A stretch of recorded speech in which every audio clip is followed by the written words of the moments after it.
Hello students, welcome to my YouTube channel MS Academy 23।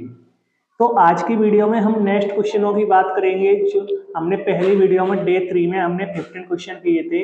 आज हम 16 से लेकर 20 तक क्वेश्चन करेंगे, तो आप वीडियो को स्किप ना करें। पूरे जो हमारे जो 16 से 20 है उनको हम एक्सप्लेन करेंगे। तो आप अपना रिवाइज करते रहिए। आप 20 दिन का टारगेट बनाइए 20 डे का, जिससे कि आप कंप्लीट क्वेश्चन आंसर याद कर सकें। और मैं आपको एप्लीकेशन ऐसे वगैरह भी कराऊंगा। तो चलते हैं, नेक्स्ट क्वेश्चन अपना है, how did Mandela's hunger for freedom change his life. यानी जो मंडेला की आज़ादी की भूख थी, तो उस भूख ने आज़ादी की भूख ने मंडेला की लाइफ को कैसे चेंज किया। तो देखो, Mandela's hunger for freedom changed him into a great man, a statesman and a visionary. यानी मंडेला की आज़ादी की भूख ने उसे एक ग्रेट मैन बना दिया, उसे एक राजनेता बना दिया और एक विजनरी बना दिया, यानी विजय यानी जीतने वाला इंसान बना दिया। और क्या किया, a family loving husband into a man without A home. और एक यानी जो परिवार प्रेमी और हस्बैंड था, उसको यानी एक बेघर बना दिया। ए life loving man into someone, यानी एक जीवन प्रेमी व्यक्ति को कैसा बना दिया, अकेला बना दिया। Who lived like a monk, यानी किसकी तरह, एक सन्यासी की तरह। फिर he worked day and night for it, उन्होंने दिन रात मेहनत की। He underwent physical and mental tortures, और उन्होंने शारीरिक और मानसिक यानी यातनाएं झेली। It was all for achieving freedom, और ये सारी चीजें किसके लिए थी, सिर्फ आजादी के लिए। तो आजादी के लिए मंडेला ने बहुत कुछ झेला था, यहां तक कि वह 30 साल तक जेल में रहे थे।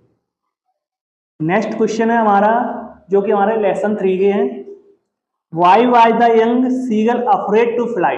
ये वाला क्वेश्चन आएगा आपके में, why was the young seagull afraid to fly, यानी जो सीगल था, जो यंग सीगल था, जो युवा सीगल था, उसे उड़ने से डर क्यों लग रहा था। तो देखो, the young seagull was afraid to fly, यानी जो यंग सीगल था उसे उड़ने से डर लग रहा था। क्यों लग रहा था, बिकॉज, क्योंकि, it was his first flight, क्योंकि उसकी यह पहली उड़ान थी। एंड, और he feared falling and hurting himself, यानी उसे डर लग रहा था, और उसे डर यानी किससे लग रहा कि वो गिर ना जाए और अपने आप को चोट पहुंचाने से। क्वेश्चन नंबर अपना नेक्स्ट है, आई टेक द रिस्क, यानी मैं जोखिम लूंगा। व्हाट इज द रिस्क, यानी जोखिम क्या है। Why does the narrator take it, यानी जो नरेटर है, यानी जो कथाकार है, जिसको हम कवि बोले, तो यानी वो रिस्क कैसे लेता है।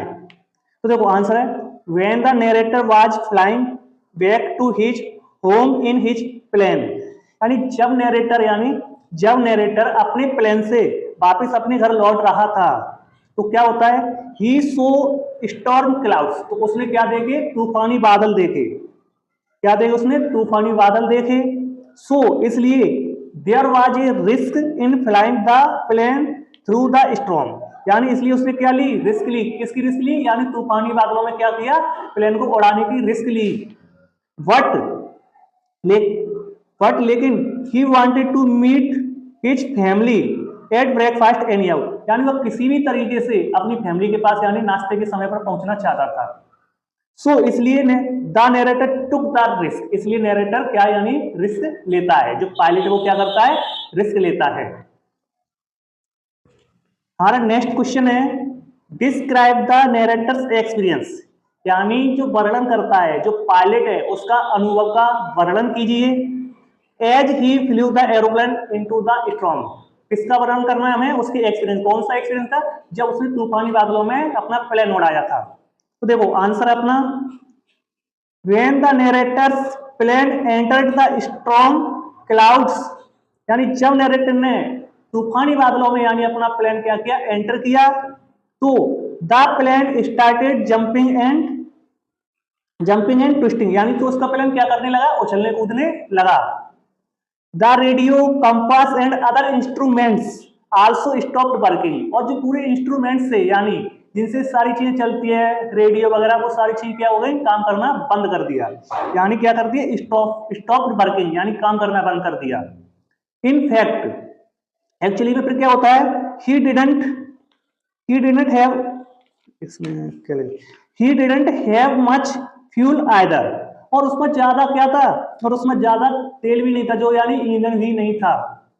सो इसलिए it was a very frightening experience for the narrator, यानी जो नरेटर का जो अनुभव था वो बहुत ही डरावना था, क्योंकि जब तूफानी बादलों में प्लेन हो और वहां पे रिस्क हो और साथ में सारे यानी जो इंस्ट्रूमेंट उन्होंने काम करना बंद कर दिया, तो फिर अनुभव कैसा होगा ये आप खुद इमेजिन कर सकते हैं।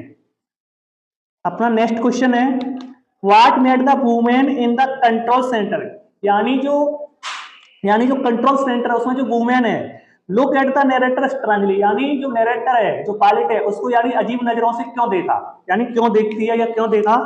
तो देखो, when the pilot asked the women about the other black aeroplane, यानी जब पायलट ने अदर ब्लैक एरोप्लेन के बारे में वुमेन से यानी औरत से पूछा, तो क्या होता है, she was surprise to hear this, तो यह सुनकर वो क्या हो जाती है, आश्चर्यचकित हो जाती है। बिकॉज क्योंकि there was only one plane, क्योंकि वहां पर एक ही प्लेन था, बल्कि उसने किसके बारे में पूछा, ब्लैक एरोप्लेन के बारे में, यानी उसे लगा कि वहां पर एक और प्लेन है जो कि उसे लेकर आया, और लेकिन वहां पर कितने प्लेन थे, वहां पर ओनली एक प्लेन था, नॉट टू, यानी ना कि दो, वहां पर सिर्फ एक ही प्लेन था ना कि दो। She had seen only one plane, यानी उसने केवल कितने प्लेन देखे, एक ही प्लेन देखे, किसने, वुमेन ने। The Dakota on the radar, यानी राडार में ओनली कितने प्लेन देखे, ओनली एक ही देखा था जिसका नाम था डकोटा, और डकोटा जिसको पायलट चला रहा था, ना कि उसने दो देखे। तो इससे अब पता चलता है कि वहां पर या तो कोई दैवीय शक्ति थी या कोई चमत्कार था, क्या था, ये आप कमेंट करके बताइए। तो आज के अपने ये 5 क्वेश्चन हो चुके हैं, तब तक के लिए आप लर्न और रिवाइज कीजिए जिससे कि आप अच्छे नंबर ला सकें। आगे के क्वेश्चन हम कल कराएंगे, नेक्स्ट डे में कराएंगे। जय हिंद दोस्तों।